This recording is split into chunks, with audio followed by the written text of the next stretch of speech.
Hello friends, मैं गौरव और हमने ब्लैक होल्स के बारे में कई बार बात की है। हमें यह तो पता है कि अगर कोई चीज एक बार इवेंट होराइजन को क्रॉस कर लेती है, फिर चाहे वो एस्ट्रॉइड हो या कॉमेट या प्लैनेट या स्टार या फिर लाइट इटसेल्फ, वो कभी भी वापस बाहर निकल कर नहीं आ सकती। इसका मतलब ब्लैक होल के बाहर क्या चल रहा है इसका हमें अच्छा खासा अंदाजा तो है, पर उसके अंदर झांकने का अभी तक हमारे पास कोई तरीका नहीं। लेकिन हाँ, there are some speculations. Wanna know my favourite one? देखो, अगर आपको थोड़ा सा लॉजिक अप्लाई करके ब्लैक होल के अंदर का नजारा इमेजिन करना है तो क्वाइट सिंपल है। इस वीडियो को 2 सेकंड के लिए पॉज करके अपने आसपास देखो। नहीं समझे?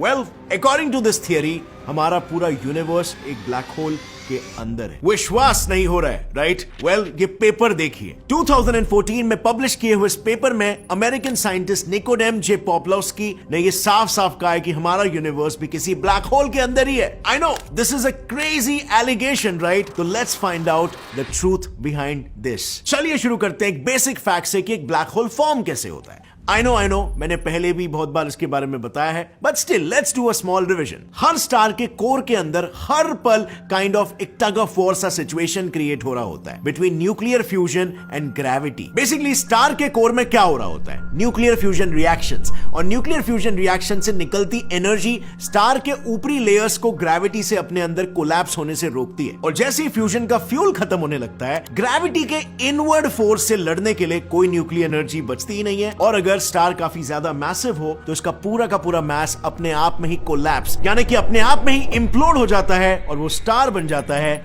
यस, एक ब्लैक होल। अब हमें यह तो पता है कि हर ब्लैक होल के अंदर होता है एक singularity, a point of zero volume and infinite density. According to scientists, black hole के अंदर गिरने वाली हर चीज इस सिंगुलैरिटी का हिस्सा बन जाती है। But let me tell you, ये सिर्फ एक लौती सिंगुलैरिटी नहीं है। Yes, ब्लैक होल के अंदर जो आपको सिंगुलैरिटी दिखने को मिलती है, वो दुनिया में या यूनिवर्स में एक लौती नहीं है। एक और एक टाइप की सिंगुलैरिटी है जिसे हम कहते हैं the big bang singularity. Yes, जैसे मैंने पहले भी कई सारे वीडियोस में बताया कि हमारा यूनिवर्स एक्सपैंड हो रहा है, यानी चीजें एक दूसरे से दूर जा रही हैं। लेकिन 1960s में जब स्टीफन हॉकिंग ने इसी एक्सपेंशन को रिवर्स में इमेजिन करने की कोशिश की, तो उन्हें एक ऑब्वियस सी चीज नजर आई। सारा मैटर किसी जमाने में एक बहुत ही छोटे इन्फिनिटली डेंस रीजन में पैक्ड रहा होगा। An infinitely dense region which is nothing but a singularity. यानी कि सिंगुलैरिटी के सिमिलैरिटी से काइंड ऑफ ऐसा नहीं लगता कि एक ब्लैक होल और एक बिग बैंग के बीच में कुछ तो कनेक्शन है। बस यहाँ पर प्रॉब्लम ये आती है कि एक ब्लैक होल की सिंगुलैरिटी चीजों को अपनी तरफ अपने अंदर खींचती है और बिग बैंग की सिमिलैरिटी से चीजें बाहर की तरफ एक्सपैंड हो रही है। ये दोनों यहाँ पर एक दूसरे के टोटली ऑपोजिट है। तो क्या हम इन दोनों को कंपेयर भी कर सकते हैं? वेल,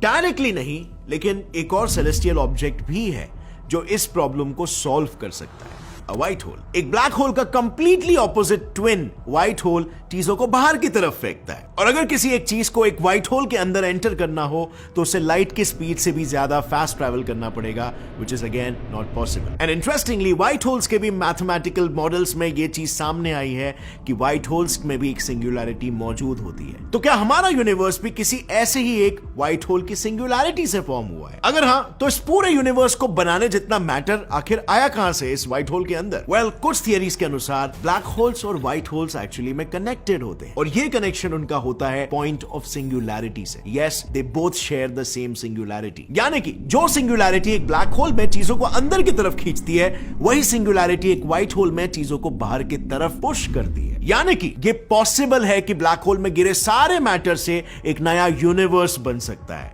और इसी आइडिया को यूज किया गया है in the theory of fecund universe. 1992 में फिजिसिस्ट ली स्मॉलिन ने लाइफ ऑफ द कॉस्मोस नाम की एक बुक में एक हाइपोथेसिस को पब्लिश किया था, जिसका नाम था cosmological natural selection, also called fecund universes. उस थियरी के हिसाब से जब भी कोई चीज ब्लैक होल के इवेंट होराइजन को क्रॉस कर देती है, वो सिंगुलैरिटी का हिस्सा बन जाती है। समय के साथ मैटर को अपने अंदर एब्जॉर्ब कर करके सिंगुलैरिटी का मास और साइज बढ़ने लगता है, अंटिल इवेंचुअली उसका मैटर एब्जॉर्ब करने की लिमिट पार हो जाती है और सिंगुलैरिटी के दूसरी तरफ एक एक्सट्रीमली बड़ा एक्सप्लोजन जन्म देता है डॉटर यूनिवर्सेस को। ये नया यूनिवर्स पिछले वाले से इंडिपेंडेंट होगा, जिसमें यूनिवर्स फॉर्मेशन का प्रोसेस फिर से शुरू होगा। वो खुद के स्टार्स फॉर्म करेगा, खुद के सोलर सिस्टम्स, गैलेक्सीज और खुद के ब्लैक होल्स भी। और यही ब्लैक होल्स फिर एक बार अपने अंदर अंदर नए यूनिवर्सेस को जन्म देंगे और ये साइकिल फिर से शुरू हो जाएगा। तो मतलब इस थियरी के मुताबिक हर ब्लैक होल के अंदर, इनफैक्ट हमने जिन 2 ब्लैक होल्स की पिक्चर खींची है उनके अंदर भी पूरे के पूरे यूनिवर्सेस मौजूद है। हम इससे ये भी कंक्लूजन निकाल सकते हैं कि शायद हमारा यूनिवर्स भी एक ब्लैक होल के अंदर ही है। What do you think about this theory guys? लेकिन ये सब सुन के आई थिंक आपके दिमाग में ये आएगा कि गौरव वो बात तो सही है, लेकिन ये तो एक हाइपोथेटिकल कॉन्सेप्ट है, right? Without any mathematical proof to it. Well, not really. British scientist doctor Roger Penrose ने अपने पेनरोज डायग्राम की मदद से अर्ली 1950s में ही इस थियरी का एक मैथमेटिकल और ग्राफिकल प्रूफ दिया था। पेनरोज का ग्राफ कुछ ऐसा दिखता है। Too much to handle, right? Don't worry, मैं हूं ना। आपको बहुत ही सिंपल लैंग्वेज में इस ग्राफ को समझने का तरीका बताता हूं। अगर हमें किसी भी चीज का पोजीशन पता लगाना हो तो हम यूजुअली एक 2D या 3D ग्राफ को यूज करते हैं। एक 3D ग्राफ से हमें कोई भी ऑब्जेक्ट कहां है वो तो पता चलता है, लेकिन कब है उसका जवाब पाने के लिए हमें एक और डायमेंशन को ऐड करना पड़ता है। अब यहाँ पर प्रॉब्लम ये आती है कि हम इंसान जो कि एक 3D वर्ल्ड में रह रहे हैं और 3D ऑब्जेक्ट्स को ही परसीव करने के लिए इवॉल्व हुए हैं, वो 4 डायमेंशनल ग्राफ बनाना तो दूर 4D को इमेजिन तक नहीं कर सकते। But still German mathematician Hermann मिन्कोव्स्की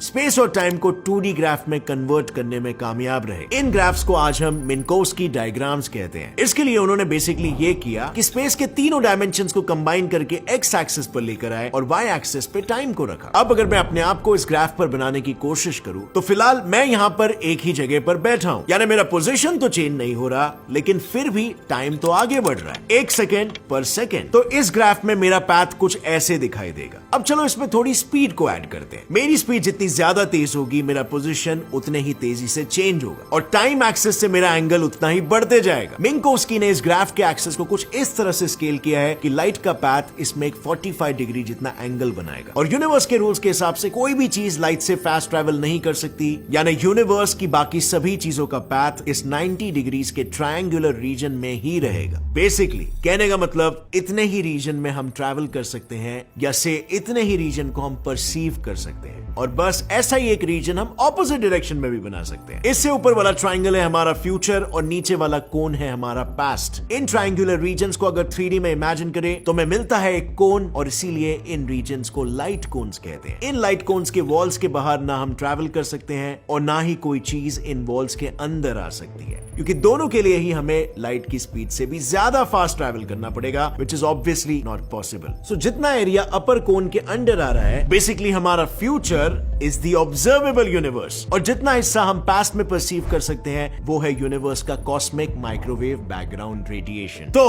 अब हमें इतना तो पता चल ही गया कि हम 4D स्पेस टाइम का प्लॉट कैसे बना सकते हैं, बट प्रॉब्लम यहां पर खत्म नहीं होती। ये लाइट कोन्स का एंगल और ओरिएंटेशन हमेशा कांस्टेंट नहीं रहता। Let me explain how. मान लो कि हम किसी ब्लैक होल के नजदीक जा रहे हैं, तो जाहिर सी बात है हम धीरे धीरे ब्लैक होल की तरफ खींचते चले जाएंगे, और मेन प्रॉब्लम यहीं पर आती है। ब्लैक होल से तो लाइट भी बेंड हो जाती है, यानी हमारा लाइट कोन ब्लैक होल की तरफ स्क्वीज और टिल्ट होने लगेगा। अब जैसे जैसे हम उस ब्लैक होल के अंदर गिरते चले जाएंगे, हमारे ब्लैक होल से बाहर निकलने के चांसेस कम और भी कम होते चले जाएंगे, और जैसे ही हम इवेंट होराइजन को पार कर लेंगे, फिर तो हमें इस यूनिवर्स को हमेशा के लिए अलविदा कहना पड़ेगा, क्योंकि हमारा फ्यूचर लाइट कोन अब पूरी तरह से ब्लैक होल के अंदर ही है। So there is no way out. But honestly speaking, हर एस्ट्रोफिजिस्ट को तो यही चाहिए कि वो एक ब्लैक होल के अंदर झांक सके, लेकिन लाइट कोन्स के टिल्ट होने की वजह से साइंटिस्टों को उसे समझने में थोड़ी मुश्किलों का सामना करना पड़ता है। साइंटिस्टों को इसका भी एक इजी सोल्यूशन चाहिए था, and this is where doctor Roger Penrose came in. Light cone की सिमेट्री को स्पेस टाइम के कर्वेचर से बचाने के लिए पेनरोज ने ग्राफ के एक्सिस को ही बेंड कर दिया। अब आपने ये लाइन तो अपने स्कूल में मैथ के पीरियड में जरूर सुनी होगी, parallel lines meet at infinity. Penrose ने इसी टेक्निक को यूज करके ये ग्राफ बनाया। आई नो इसे 2D ग्राफ में समझना थोड़ा मुश्किल है। आई मीन आफ्टर ऑल हम एक 4D ऑब्जेक्ट को 3D में विजुअलाइज करके फिर 2D में ड्रॉ करने की कोशिश कर रहे हैं, लेकिन let me give you an example.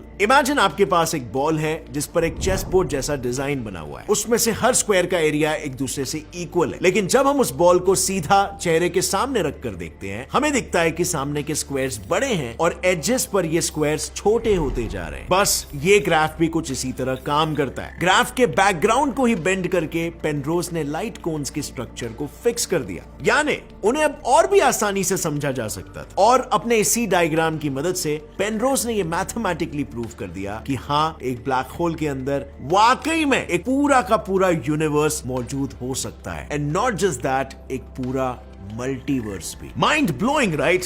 I mean एक ब्लैक होल में multiverse. But let me tell you, ये कॉन्सेप्ट जितना माइंड ब्लोइंग है, इसे समझना सटीक तरीके से उतना ही ज्यादा मुश्किल है। पर आई होप मैं आपको ये कॉन्सेप्ट थोड़ा बहुत तो एक्सप्लेन कर पाया। तो अब इतना सब सुनने के बाद, अपने दिमाग से इमेजिनेशन के गोते लगाने के बाद, क्या आपको यह लगता है कि सच में एक ब्लैक होल के अंदर हमारा ये गजब सा यूनिवर्स समाया हुआ है? लिखिए अपना जवाब नीचे कमेंट सेक्शन में। आपको क्या लगता है, क्या आप इस थियरी से एग्री करते हो या फिर नहीं? और वीडियो से कुछ नया सीखने मिला तो एक लाइक जरूर ठोकना। सब्सक्राइब नहीं किया चैनल को तो सब्सक्राइब करो ऐसे इंटरेस्टिंग वीडियोस के लिए, और हाँ, बेल आइकन को दबाना बिल्कुल मत भूलना। Stay curious friends, keep learning and keep growing. जय हिंद।